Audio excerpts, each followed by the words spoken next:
गांव में सरकारी हैंडपंप के आसपास कुछ विचित्र घटनाएं होने लगी। सभी लोग उन घटनाओं से अचंभित थे। अरे दीदी, का तुम रात सुने रही?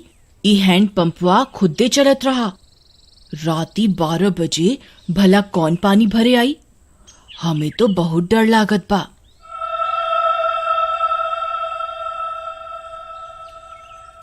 हाँ रानी, हम सुने रही। हमार रिंकिया के पापा तक कहत रही कि हम जाके देखा। हम उनके रोक लिहिस। कौन जाने का बला हुई। फिर उसी रात फिर से 12 बजते ही वह हैंडपंप खुद से चलने लगा।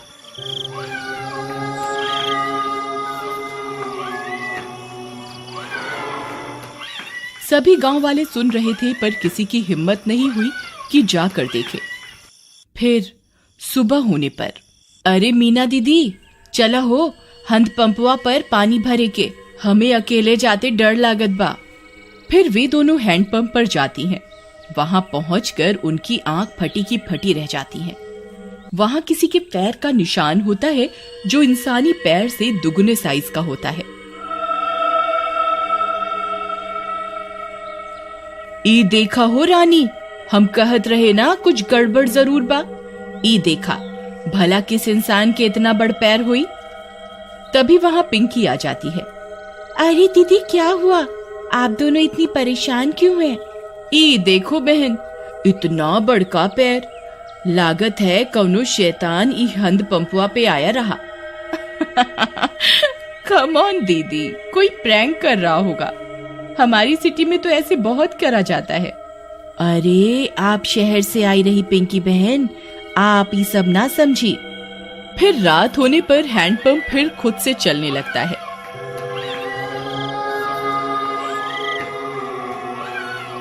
मम्मी, मैं जा रही हूँ हैंडपंप के पास। मैं अभी सबक सिखाती हूँ इस नमूने को। फिर जैसे ही पिंकी वहां पहुंचती है, वह दंग रह जाती है। वहां 2 सिर की एक चुड़ैल हैंडपंप चला रही होती है। पिंकी के पसीने छूट जाते हैं। आ गई? बहुत इंतजार कराया तुम गांव वालों ने। 2 दिन से कोई खोपड़ी खाने को नहीं मिली। मेरा तो सिर ही दर्द हो गया ये हैंडपंप चला चला के। कितने दिनों में एक शिकार आया है। पिंकी हाथ जोड़कर अपने घुटनों पर बैठ जाती है। चुड़ैल जी, आई एम सो सॉरी। मुझे लगा कोई गांव वालों से प्रैंक कर रहा है। मुझे माफ कर दो चुड़ैल जी। मैं तो पास के शहर में पढ़ती हूँ। इस गांव में घूमने आई हूँ। पर चुड़ैल उसकी विनती नहीं सुनती और उसकी खोपड़ी खा जाती है। फिर अगली सुबह, अरे मीना बहन, देखत हो, आज तो यहाँ खून भी पड़ा बा। कौनो अनहोनी हो गई लागत बा। तभी पिंकी की माँ वहां आ जाती है। अरे, कल रात से मेरी पिंकी घर नहीं आई। वो रात इस नल पर आई थी। हाँ, ये खून कैसा पड़ा है? कहीं ये मेरी पिंकी का तो नहीं?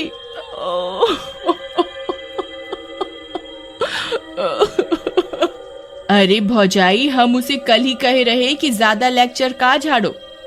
लगता है उसके साथ कुछ गलत हुई गवा। थोड़ी देर में झाड़ियों में उन्हें पिंकी की सिर कटी लाश दिखती है।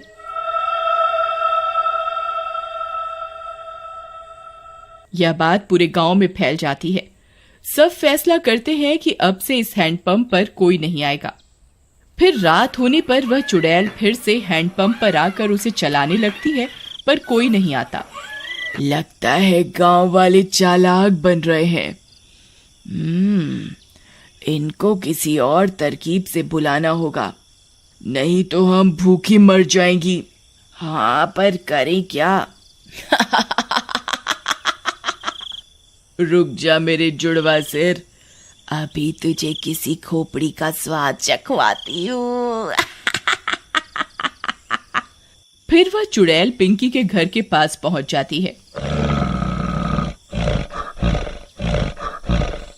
वहां जाकर चुड़ैल पिंकी की आवाज में उसकी माँ को आवाज देती है।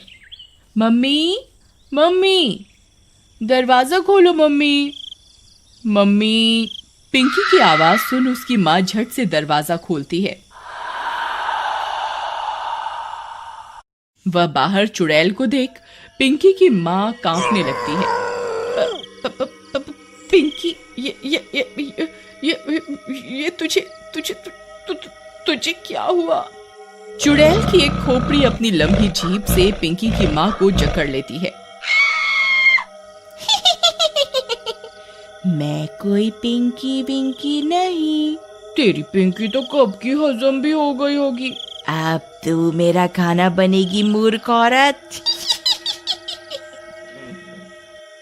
फिर चुड़ैल उसकी खोपड़ी काट कर निकाल लेती है और उसे खा जाती है।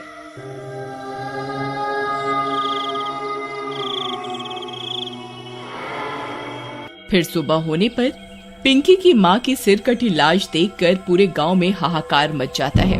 किसी को कुछ समझ में नहीं आता कि ये कौन कर रहा है और क्यों कर रहा है। सुनत हो जी, उस शहर वाली माँ बेटी के कोई मार के मुंडी गायब कर दिया रहा। लगता है कोनो भूत पिशाच ही सब कर रहा है। तुम बाहर ना जावा, तुमका कुछ हो गए तो हम का करब? अरे हमका कुछ ना होई। हम जात रहे वो हैंड पंपवा के आसपास सीसीटीवी कैमरा लगाई खातिर, हाँ, ताकि देख सकें आखिर मामला का बा। फिर वह गांव की कई दीवारों पर सीसीटीवी कैमरा लगा देता है। रात होने पर वह चुड़ैल वापस आती है। वह थोड़ी देर हैंडपंप चलाती है पर कोई नहीं आता। वह गांव में पिंकी और उसकी माँ की आवाज निकालकर सबको बुलाती है पर कोई नहीं आता। लगता है गांव वाले बहुत होशियार हो गए हैं, कुछ करना पड़ेगा। हाँ, कुछ तरकीब सोचो, नहीं तो अगर हम 2 दिन भूखी रही तो मर जाएंगी। गांव वाले हैंडपंप से पानी नहीं भर रहे पर कुएं से तो भर रहे हैं। हम चलकर कुएं में बैठ जाती हैं। जैसे ही कोई आएगा तुम अपनी लंबी जीभ से उसे अंदर खींच लेना, फिर हम उसे खा जाएंगी।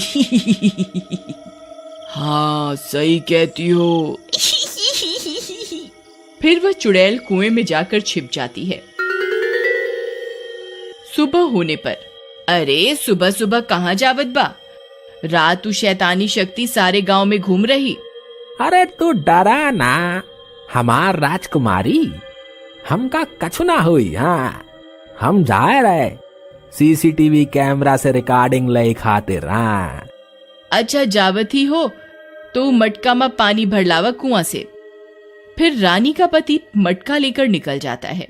अरे पहले रिकॉर्डिंग निकाला कि कुएं पे जावा? चलो पहले कुएं पे चलते हैं, नहीं तो वहां भीड़ हो जाए। फिर वह कुएं पर जाता है। जैसे ही वह कुएं में अपना घड़ा डालता है, चुड़ैल का सिर अपनी जीभ से लपेटकर उसे अंदर खींच लेता है। वह कुछ बोल भी नहीं पाता और चुड़ैल उसकी खोपड़ी खा जाती है।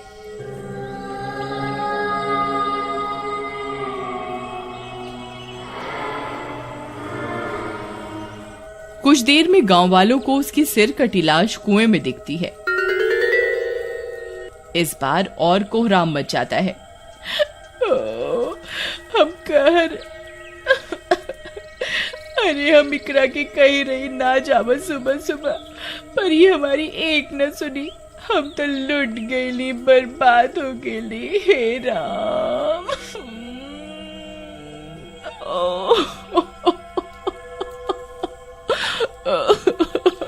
पर तुहार पति सुबह सुबह आया क्या करने रहा?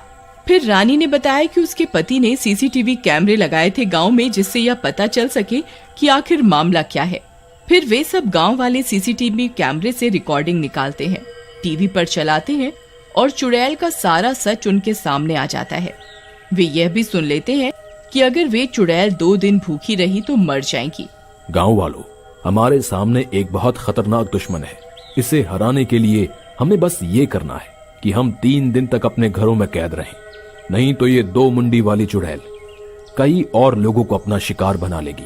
मैं गांव में 3 दिन के लॉकडाउन का ऐलान करता हूँ। लॉकडाउन होने के बाद वे चुड़ैल 2 दिन तक गांव में आई अपना शिकार पकड़ने के लिए। उन्होंने कई तरकीबें लगाई पर कोई अपने घर से बाहर नहीं आया और वे दोनों चुड़ैल मर गईं।